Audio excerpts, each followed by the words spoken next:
Good evening, everyone. Myself Khushbu Sahu. I am studying in class 12, subject in biology group.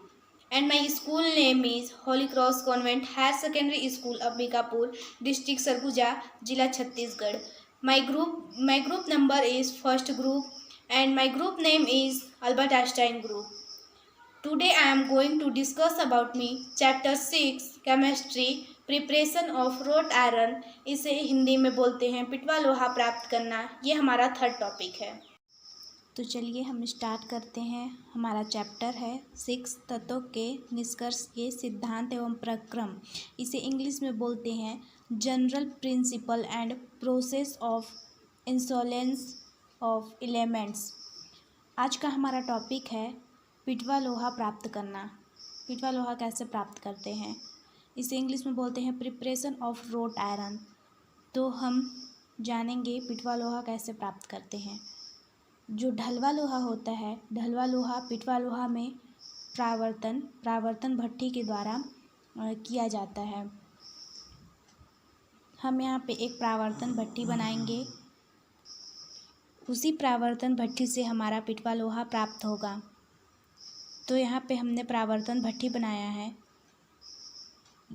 यहाँ पे जो आवेश है उसमें फेरिक ऑक्साइड की सतह लगी हुई है, और यहाँ जो अग्नि है वो ईंधन से होते हुए गैस और ज्वाला के रूप में इसका जो गर्म वायु है वो बाहर निकल रहा है। और यहाँ पे जो फेरिक ऑक्साइड की अशुद्धियाँ लगी हो, यहाँ पे जो फेरिक ऑक्साइड की सतह लगी होती हैं वहाँ पे कई प्रकार की अशुद्धियाँ पाई जाती हैं, जैसे कार्बन, सिलिकॉन, मैग्नीज और फॉस्फेरस। इन अशुद्धियों को कार्बन जो होता है वो कार्बन ऑक्साइड, और जो सिलिकॉन होता है वो सिलिका ऑक्साइड, और जो मैग्नीज होता है मैग्नीज ऑक्साइड, और जो फॉस्फोरस होता है वो पेंटा ऑक्साइड में ऑक्सीकृत कर देता है। तो कैसे ऑक्सीकृत करता है, ये जो फेरिक ऑक्साइड है वो कैसे ऑक्सीकृत करता है, चलिए हम देखते हैं। हम यहाँ पे लिखेंगे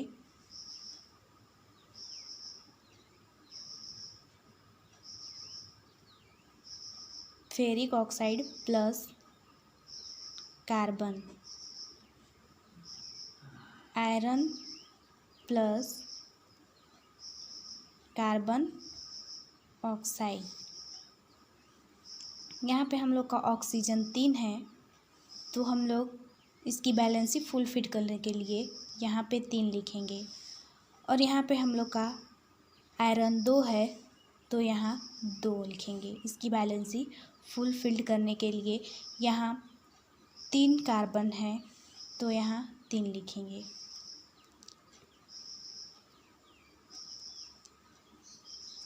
अब हम लोग फेरिक ऑक्साइड प्लस सिलिकॉन लेंगे, Gibbs iron plus silica oxide. यहाँ ऑक्सीजन 3 है, तो इसकी बैलेंसी फुलफिल करने के लिए हम लोग यहाँ 3 लिखेंगे, और यहाँ 2 लिखेंगे। 2 दूना 4, तो आयरन हम लोग का 4 है, तो यहाँ बैलेंसी फुलफिल करने के लिए यहाँ 4 लिखेंगे, और यहाँ 3 लिखेंगे। फिर हम लोग लेंगे ferric oxide plus manganese, Gibbs iron plus manganese oxide. यहाँ ऑक्सीजन 3 है, इसकी भी बैलेंसी फुलफिल करने के लिए हम लोग यहाँ 3 लिखेंगे, और यहाँ आयरन 2 है, तो इसकी बैलेंसी फुलफिल करने के लिए यहाँ 2 लिखेंगे, और ये मैग्नीज जो है उसके सामने में 3 आ जाएगा, इसकी बैलेंसी फुलफिल हो जाएगी। अब हम लेंगे फास्फोरस। फेरिक ऑक्साइड के साथ फास्फोरस लेंगे। Ferric oxide plus phosphorus gives iron plus phosphorus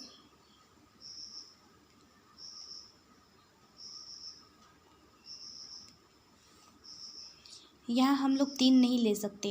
अगर हम लोग यहाँ 3 लेंगे तो आयरन की बैलेंसी फुलफिल नहीं होगी, इसलिए हम लोग यहाँ 6 लेंगे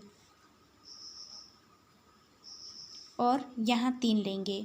3 चौके 12 और 6 दूना 12, इसकी बैलेंसी तो फुलफिल हो गई। और यहाँ ऑक्सीजन 5 है तो 5 दूनी 10, तो यहाँ भी हम लोग को इसकी बैलेंसी फुलफिल करने के लिए हम लोग को यहाँ 10 लिखना पड़ेगा। और आयरन का इससे जब गुणा होगा 10 दूना 20, यहाँ 20 हो जाएगा, तो हम लोग यहाँ भी 20 लिख देंगे। अब हम लोग की बैलेंसी फुलफिल्ड हो गई। इसी तरह हम देखेंगे manganese oxide plus silica oxide से क्या बनता है। गिव्स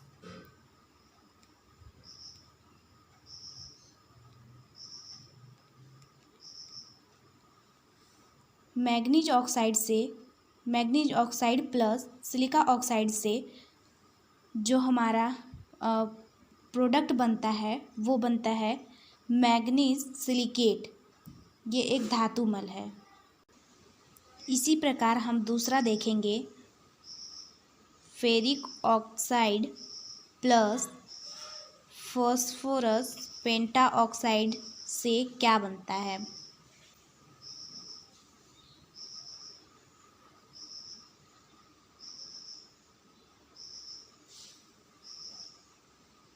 तो हमारा फेरिक ऑक्साइड फॉस्फोरस पेंटा ऑक्साइड से क्रिया कर फेरिक फॉस्फेट बनाया।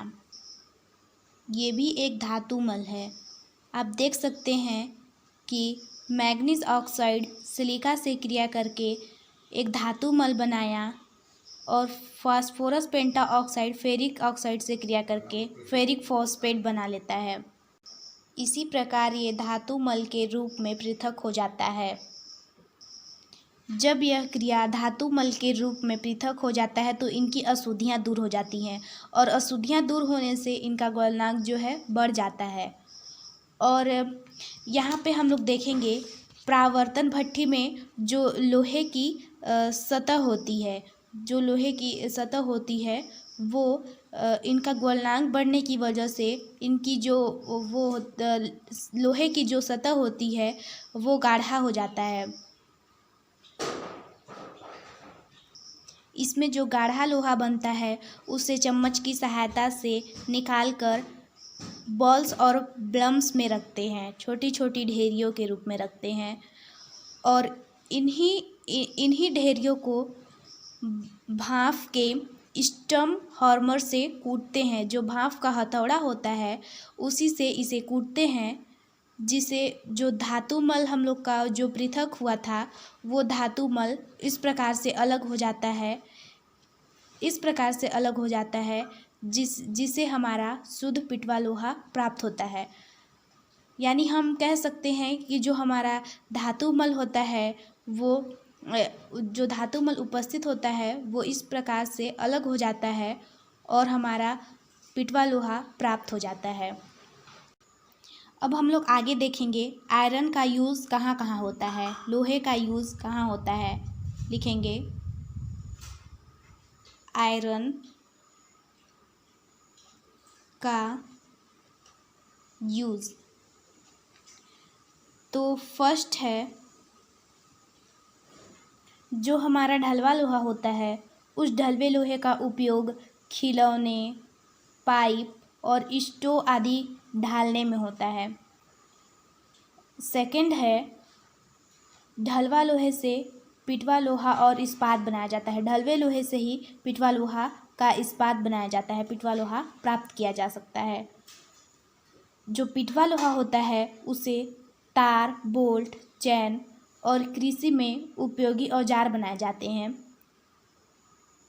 इसी प्रकार हम लोग का चौथा यूज़ होता है वो होता है जो इस्पात में अन्य धातु जो होते हैं वो मिलाकर मिश्र धातु इस्पात बनाते हैं। उसमें कटाई के औजार, क्रैशिंग मशीन बनाने में और बर्तन आदि बनाने में इसका उपयोग किया जाता है। तो आज का हमारा टॉपिक यहीं समाप्त हो जाता है। आई होप कि मेरा वीडियो आप सबको समझ आ गया होगा। So thank you everyone.